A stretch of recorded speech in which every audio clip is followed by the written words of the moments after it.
What's going on, guys, and welcome back to another episode of Career Mode. This is episode number 9, and we start today's episode off by seeing that Gnabry is very happy that we have been playing him a bit more recently. I did say a few episodes ago I was going to try and put Gnabry in the first team a lot more, and we have started to do that now. He's a regular member of the first 11, he always plays quite well, but we also see that Langkamp is coming back from injury, which is good, and also we saw that Wales have rescinded the offer to manage their nation, which is perfectly fine because I wasn't interested anyway, so that's gone and I don't really care. But the first game of today's episode is against Werder Bremen here at the Olympiastadion, and Werder Bremen haven't really had the most amazing of starts in this career mode, haven't got off to a very good start this season. As we're approaching the first half of the season, finishing the first half, we've been doing fantastically well, and they haven't been doing very well at all, to be honest. They haven't been doing nowhere near as good as I was expecting. They're not in the top half of the table, or in the lower half of the table towards the relegation zone, and to be honest, that's a real surprise, to be honest. We've been the overachievers, they've been the underachievers, but regardless of such, we take on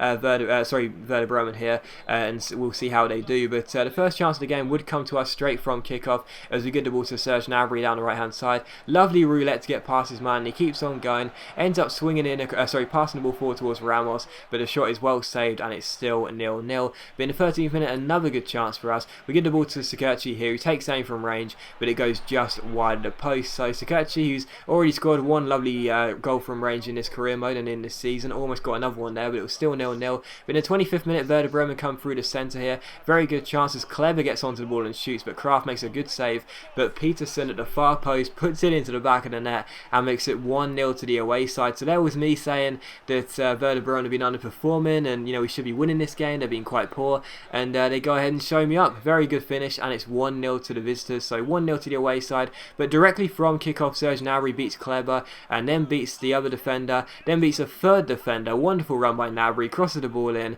and at the far post is cleared away only as far as Lasogga, who heads the ball into the back of the net and makes it 1-1 here. So straight from kickoff we get the equalising goal. It's Lasogga who gets it, and straight from kickoff we did have the equalising goal there. Lovely little run from Gnabry, and the header by Lasogga was just as nice. So Hertha Berlin won, Werder Bremen won as well. But in the 42nd minute, a good chance for us to take the lead for the first time in this game. Werder Bremen give the ball away, and well, I gotta say, this was really unintentional, but I don't really care. Lasogga went through one-on-one, and I tried to poke the ball underneath the goalkeeper and win the penalty. Instead, it went underneath the goalkeeper, but carried far enough to go into the bottom corner. So Lasogga gets the goal. It's a complete fluke. It wasn't a shot, it was a flick of the right stick, as I was trying to win a penalty, but instead I just rolled the ball into the bottom corner. So that was a complete fluke there. I'll take the credit and say it was a great piece of inspiration, but nah, seriously, that was just complete fluke, and I was lucky that it did go into the back of the net. So Hertha Berlin 2, Werder Bremen 1, and the comeback and the turnaround was complete in this game.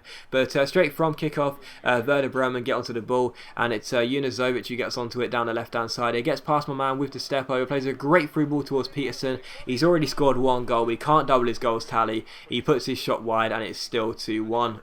But in the second half here, pretty much directly from kickoff, William Carvalho gives the ball to Ginter. Ginter finds Schultz here down the left hand side. Now left back beats his man with the fake shot, plays a fantastic ball through to Ramos here as he pokes it through himself towards himself. It was supposed to go to Lasogga, but it goes to himself. Lasogga finds Serge Gnabry though, but his shot was well saved, and we couldn't force the ball into the back of the net. So still 2-1 here as things stood. But in the 74th minute, Ramos gets on the ball, gives it to Lasogga here. Lasogga sprints through the middle, loses control, but Ben Hatira plays it back to him. It's Lasogga onto it, lovely little step over, stops the ball, drags it back and shoots. Unfortunately, the goalkeeper makes the save, and it's still 2-1. And as Ramos gives the ball to Ben Hatira here, he finds Schultz, who crosses the ball in from the left wing, but Lasogga's header goes wide of the post. So still 2-1.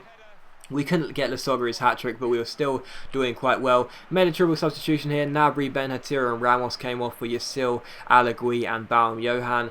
So we bring on the lads from the bench, and Yasil, of course, has already got quite a few goals since coming off the bench. He's a bit of a super sub at the moment, Yasil. He's got quite a few goals from coming off the bench, so Yasil comes on, and can he get another one here? We'll have to wait and see. The game was almost over, but could he get that goal? Who knows? But as the lads come off the bench here, in the 90th minute, the game was sealed, but we were looking for that third third goal, and as Kraft and William Carvalho play a 1-2. We played it out wide to our right back, Hosagai. He finds Alagui off the bench, he finds Lasoga. Lasoga plays it back to Alagui, and number 11 runs down the right wing, gets onto his left foot, rolls it through to Lasoga. Lasoga looking for his hat-trick, shoots after a lovely piece of dribbling, but unfortunately the shot is saved.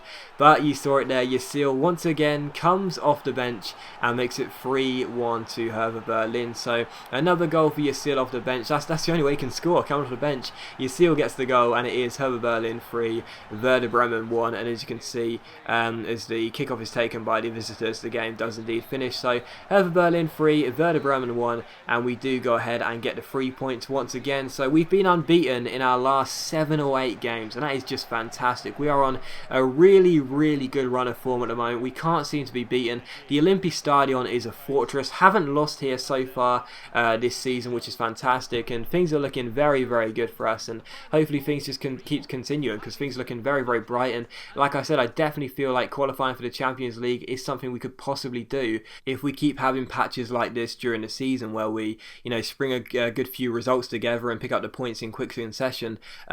We could really sort of make a statement to the other teams in the league to say, we're not, getting lucky breaks in these games. We're actually in really good form. And, I definitely feel like, because at the end of the day, we've got no Europa League football to worry about, or the Champions League. Like some of the clubs in this league, they've got European games to worry about. We don't have that. We don't have to worry about Thursday night or Tuesday or Wednesday night football. We've got free paths for weekend to weekend. We've only got the cup games to play in the German Cup, and those games, we've only played one of those so far. We beat Bayern Munich, surprisingly. In those games, we're going to be resting our first 11 anyway. So at the end of the day, we just have a really good advantage over some of the clubs in this division, because we have so many good breaks in the season where we can just say, well, let's rest the players, for the week, and then get them ready and fit for the weekend games. So because of that, things are looking quite good, and things are looking very good, and I'm very confident in my chances. But in the 33rd minute here in this game against Dortmund, I knew that Kraft would be able to be on a good game, and you just saw him make a good save there. And in the centre, another good chance for Dortmund. The header came in, but it was wide of the post. So Dortmund did have the early chance in this game, as you would expect. This is the team who really are going to be challenging for the title come the end of the year. So with that in mind, I knew this would be a difficult game, but we almost took a shock lead here in the 34th minute. Gnabry got played forward, but unfortunately I fluffed my lines a little bit and put the shot wide of the post. That would have been a very good goal there, but unfortunately I put it just wide. But in the 40th minute, a good chance for Dortmund to score. Blasikoski plays it to Gundogan, I think it was, and Royce's shot was well saved, and it was still 0-0. So Kraft, who had to be on his toes to keep a clean sheet in this game, makes a very good save. However, from the corner, it's Royce who crosses the ball in towards the centre, and the header is put in by Gundogan at the far post. So Dortmund do take the lead, as you would expect, and it was a real shame as well, because that was a corner routine which we should be dealing with, but unfortunately we didn't, and it was 1-0. And just a few minutes after that, they almost doubled their tally. Socrates crossed the ball in, and Royce, with the far post, had a free header, and he somehow missed the target. So still 1-0. But in the 55th minute, a good chance for us to get the equalising goal. Lasoga finds Serge Gnabry, tried to catch Weidenfeller out of the near post, but unfortunately the veteran goalkeeper there makes a simple save. He's not going to be caught out by that trick, and it's still 1-0. But in the 61st minute, another good chance for us though. Gnabry finds Lasoga, and Weidenfeller, the Dortmund skipper, makes another good save, and it's still 1-0. We did have quite a few chances to score the equalising goal. It wasn't all Dortmund in this game, as you'd expect. We had quite a few chances, and in the 69th minute, another good chance as Baum Johann's volley as well blocks, but the back heel by Serge Gnabry goes straight into the Weidenfeller's gloves, but still 1-0. But we did have quite a few chances, but unfortunately, as we were piling our bodies forward, we did look vulnerable at the back, and as Aubameyang gets past the slide tackle of Ginter here, I bring out Kraft, try and position William Carvalho on the line, and like an idiot I slid on the line. The reason I did that was because I thought I'd cover more of the goal, and instead it goes right past William Carvalho and into the bottom corner, so I look like a bit of an idiot there, but still 2-0 to Dortmund, and that would seal the game. So that was a bit of a shame, but what was to be even more of a shame was that I completely switched off in injury time. Yes, we were going to lose the game, but I ended up conceding 2 goals in stoppage time. That is really poor, and is a 3-0 win for Dortmund. We did expect to lose, but I still don't think the result was as bad as it seemed. I think 3-0 was quite flattering on Dortmund. Well, maybe not flattering on Dortmund, but quite harsh for us, because I feel like we should have scored at least 1 goal, but still a 3-0 win for Dortmund. I guess it might be a bit of a reality check, really, just to show that maybe I've been a bit too over-ambitious saying we could possibly qualify for the Champions League, but even so, Dortmund 3, Hertha Berlin 0, and that was how the game finished. And after that, we saw that Hosagai says thank you for playing us on a regular basis, and and we also see that we had another international management offer here from Romania, and for this one we just say no. And also after that we see that Turkey come to us and say what's going on with the management offer, you keep saying no, but we go ahead and just say no anyway because I wasn't interested. But as always guys, big thank you for watching this video. I really hope you have enjoyed it. If you have enjoyed the episode, please leave a like, and I'll see you for the next episode of my Next Gen Career Mode very soon.